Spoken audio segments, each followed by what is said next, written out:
Menstrual cup usage ಈ ನಡುವೆ ತುಂಬ ಜಾಸ್ತಿ ರ್ಯಾಂಪೆಟಾಗಿ ಇನ್ಕ್ರೀಸ್ ಆಗ್ತಾ ಇದೆ. ಸೊ ಅದರಲ್ಲಿ ಗುಡ್ ಎಫೆಕ್ಟ್ಸು ಭಾಳನೇ ಇದೆ. ಬಟ್ ಅದರಲ್ಲಿ ಏನು ಒಂದು ನೆಗೆಟಿವಿಟಿ ಅಂದರೆ when inserting it, reinserting it and again cleanliness part, all this things become a question mark. ಯಾಕಂದರೆ ಸ್ಟೂಲ್ಸ್ ಪಾಸ್ ಮಾಡುವಾಗ ಅದನ್ನು ಸ್ವಲ್ಪ ಕೆಳಗಡೆ ಜಾರೋದಾಗಲಿ, ಮತ್ತು ಅದನ್ನು ರೀಇನ್ಸರ್ಟ್ ಮಾಡೋದು ಅನ್ಹೈಜಿನಿಕ್ ಹ್ಯಾಂಡ್ಸಲ್ಲಿ, ಮತ್ತು ಅದು ವಾಶ್ ಮಾಡಿ ರೀಇನ್ಸರ್ಟ್ ಮಾಡಬೇಕು.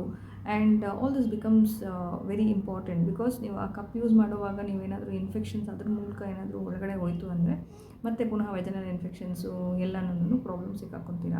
So before using the cups or promoting anybody to use the cups, just try to know how to use the cups. And one more thing is like, ಒಂದು ಕಪ್ನ ನೀವು ಒಂದು 4-5 ಇಯರ್ಸ್ ಇಲ್ಲ 10 ಇಯರ್ಸ್ ಯೂಸ್ ಮಾಡಬಹುದು ಅನ್ನೋದು ಒಂದು ತಪ್ಪು ಕಲ್ಪನೆ. ಒಂದು 1-2 ಇಯರ್ಸ್ ಯೂಸ್ ಮಾಡೋಷ್ಟರಲ್ಲೇ ನೀವು ಎಷ್ಟೇ ಹೈಜಿನಿಕ್ ಆಗಿ ಇಟ್ಕೊಂಡ್ರೆ ಅಲ್ಲಿ ಬ್ಲಡ್ ಕ್ಲಾಟ್ಸು, ಅದು ಮತ್ತು ಅಲ್ಲಿ ಚಿಕ್ಕ ಚಿಕ್ಕ ಹೋಲ್ಸ್ ಇರುತ್ತೆ, ಅಲ್ಲೆಲ್ಲ ಹೋಗಿ ಕೂರೋ ಡರ್ಟ್ಸ್ ಎಲ್ಲನೂ ಒಂಥರ ಬ್ಲ್ಯಾಕಿಶ್ ಸ್ಪಾಟ್ಸ್ ಆಗಿ ಚೇಂಜ್ ಆಗುತ್ತೆ.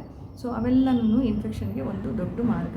So before using the cups, know how to use it properly, then only try to use it.